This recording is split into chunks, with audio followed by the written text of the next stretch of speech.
this video I compare a bunch of bike GPSs in the faint hope that you'll find it useful or entertaining, ideally both. I've decided to focus on touchscreen bike computers that cost between £350 and £400, which seems like a reasonable amount for a somewhat enthusiastic road cyclist to spend on a GPS. However, the Velo military industrial complex doesn't make it easy for ickle vloggers to put bike computers into neat little price boxes. To find enough devices to compare in the video, I've had to include one that's above my arbitrary price range, albeit often on sale at a discount, and another that's well below it. Plus, I've thrown in one without a touchscreen. So, frankly, it's all gone to shit. So who or what have we invited into our GPS battle royale? In short, we have the Garmin Edge830, the Edge1030 Plus, the Hammerhead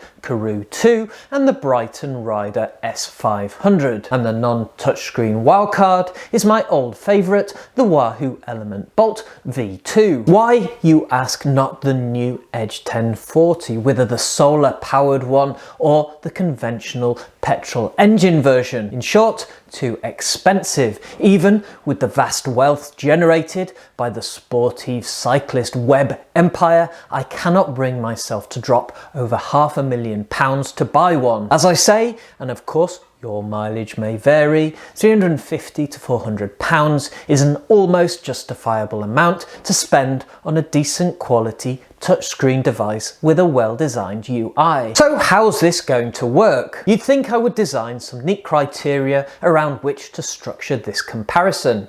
You'd think wrong. I'm going to go on feels alone and just say stuff. What I like about each device, any negatives, and what type of rider each one might suit. If any of these bike computers tweak your desire nuts, I trust you to Google to find out the dirty details and to do some further research. For the record, 1, I'm not a professional reviewer. I make no claim to be comprehensive and accurate. And 2, I bought all of these bike computers, other than the Brighton one, with my own cash money. I'll let you work out whether this video is biased in favour of the Brighton Rider S500. So let's get ready to rumble.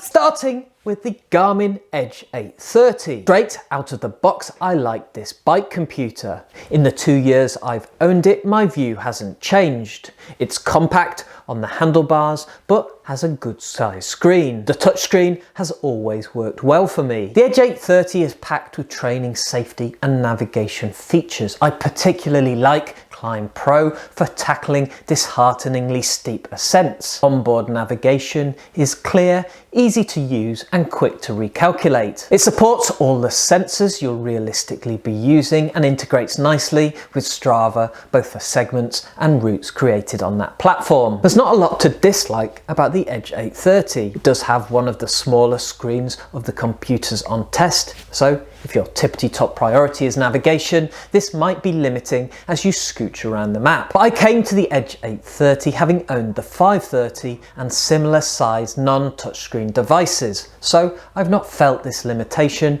even after having used larger screen devices. I guess there is a risk with the 830 that it'll be superseded in 2023. Without any insider knowledge whatsoever, it feels like a replacement, let's be crazy and call it the 840, could arrive in the spring. Maybe it'll get solar power and an updated UI in line with the 1040. But even if it does, the core feature set and usefulness to you as a rider probably won't change a great deal. And the fact that the 830 has been around for a few years now makes it easier to pick one up at a discounted price. So the Edge830 will suit someone that wants all the training features in a high quality device with a stable UI. Someone that wants a small but powerful bike computer and doesn't mind the complexity and multo menus that goes with it. Garmin Edge1030 Plus. The Edge1030 Plus was, until June 2022, Garmin's top of the range bike computer. Now that accolade rests with the 1040, but the 1030 Plus remains widely available, frequently at a discount to list price. It remains an extremely capable high-end bike computer. The 1030 Plus has all the wear, whether hard or soft, that's present on the Edge830. The main difference is that the 1030 Plus is a larger device with a bigger screen. As a result, it's objectively better for navigation. The feature itself is pretty much identical, but the larger display means more map can be shown on the screen without having to zoom out and lose detail. Who doesn't love more map? The bigger screen also allows more features to be presented in one place on the front screen, say, rather than 1 or 2 taps away hidden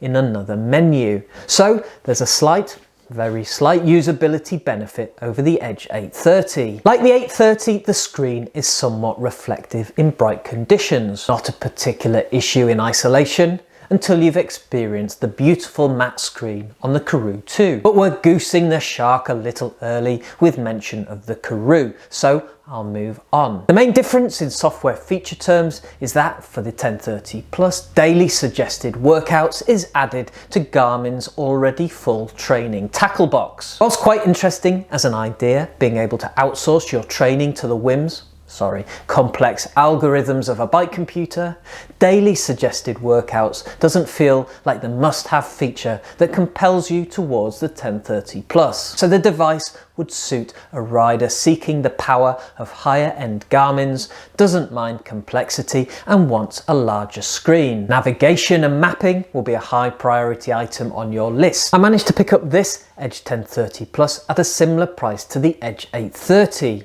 If you can find a similar deal, even though there's not much in it, I imagine you'd point your pecker at the jumbo device. Hammerhead Kuru 2. Other than just using your smartphone, the Hammerhead Kuru 2 is the only higher end alternative to Garmin in the touchscreen GPS space. I only started using it in the past few months, but I really like it. As mentioned before, the screen is beautiful. It's matte rather than shiny reflective. Colours are bright and colourful. Overall, it's very easy to read both on and off the handlebar. The touchscreen, in terms of responsiveness, is similar to Garmin's. The Kuru also feels similar in terms of speed and brain power. To my eyes and fiddly fingers, the Kuru offers an attractive and intuitive user interface. To round it out, navigation is great. The maps are clear and attractive. Routes are easy to follow with prominent turn directions. And I love the climber feature, equivalent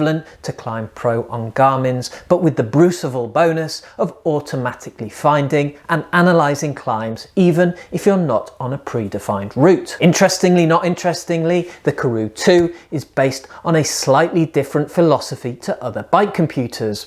Wanky, but bear with me. Unlike Wahoo definitely, and Garmin's to a degree, the Kuru 2 doesn't want to conjugate with your phone. It'll pair to show notifications on the Kuru screen, but that's about it. But get this, the Kuru 2 is a phone, sort of, just without the talky bit. It uses software based on Android, a mobile phone operating system, like a phone. All the functionality and setting is on the device itself. In the words of Beyonce, if you like it, you canna put a SIM in it. Now don't worry if you haven't jimmied a SIMmy into its rear aperture. I haven't. The Kuru will still connect to the outside electronic meta world by Wi-Fi, syncing ride data with your Hammerhead account, Strava and spies from all your favourite rogue states. A couple of words of caution though. Firstly, battery life on the Kuru 2 is worse than on the Edges.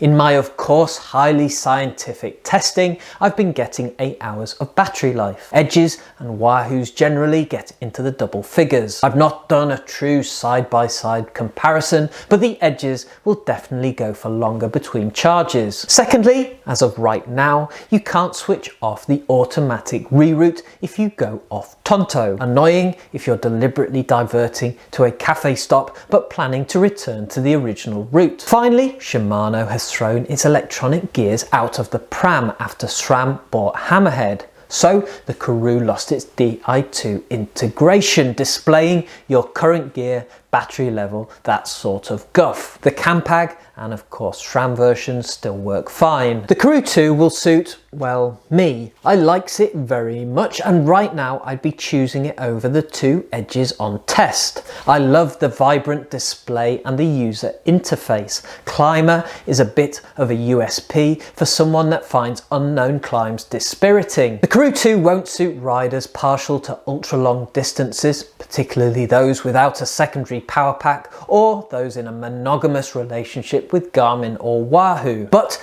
if you're free and easy in the commitment department, then the Kuru 2 could well swing you towards throwing your bike keys in the energy bar bowl and trying out an alternative ride tech partner. Brighton Rider S500. The Rider S500 is a compact touchscreen device, closer in size to the Edge830 than the 1030 Plus or the Kuru 2. It's new-ish, launched in January 2022 and has a USB-C port. So in charging terms at least, it's cutting edge. Importantly, at just over 200 squid, it's cheaper than the other bike computers in this roundup.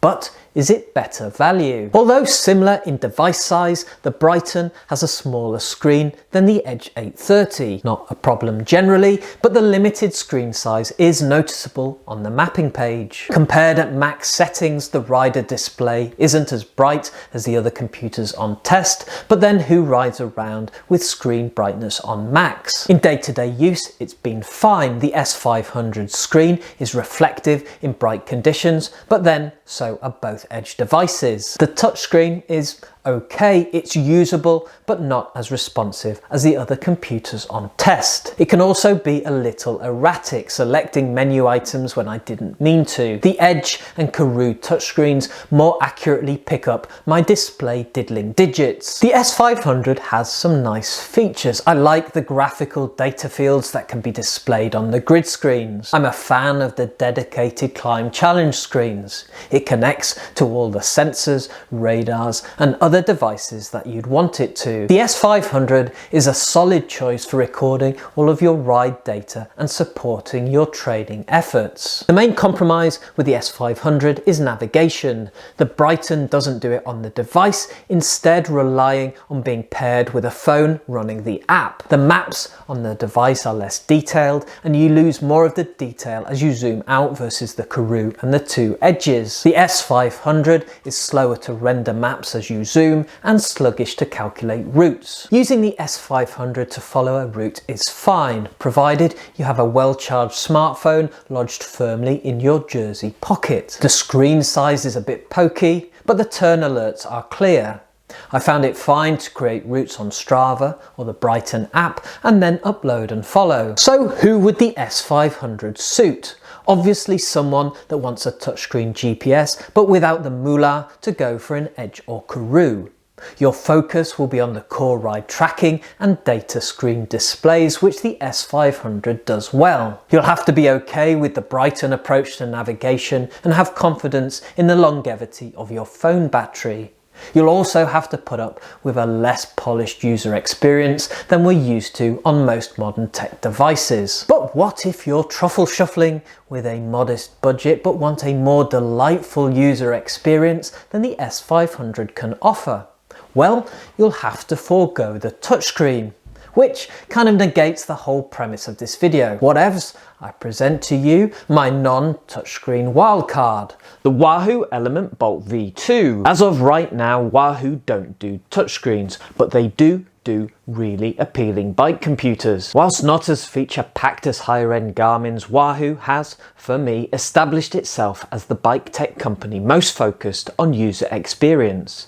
The Bolt V2 is easy to use with 3 lovely, jubbly, rubbery buttons on the front. The buttons change function depending what screen you're on. The Bolt is designed to integrate closely with the Wahoo Element app on your smartphone. Some things you can only do on the app in order to keep the UI on the device clean and simple. The release of the V2 Bolt brought full onboard navigation and a glorious, vibrant, non-reflective colour screen. The screen though isn't large, rod hull. The device itself is not large, but it's got enough space and resolution to display detailed maps and clean ride data grids. I won't go on, you came here for touchscreens and the Bolt doesn't have one. It's my favourite non-touchscreen bike computer though, so one to consider if your budget can't stretch to the Kuru 2 or one of the Edges. I'd certainly choose it over the Rider S500. Conclusion. Question: how do we bring this together?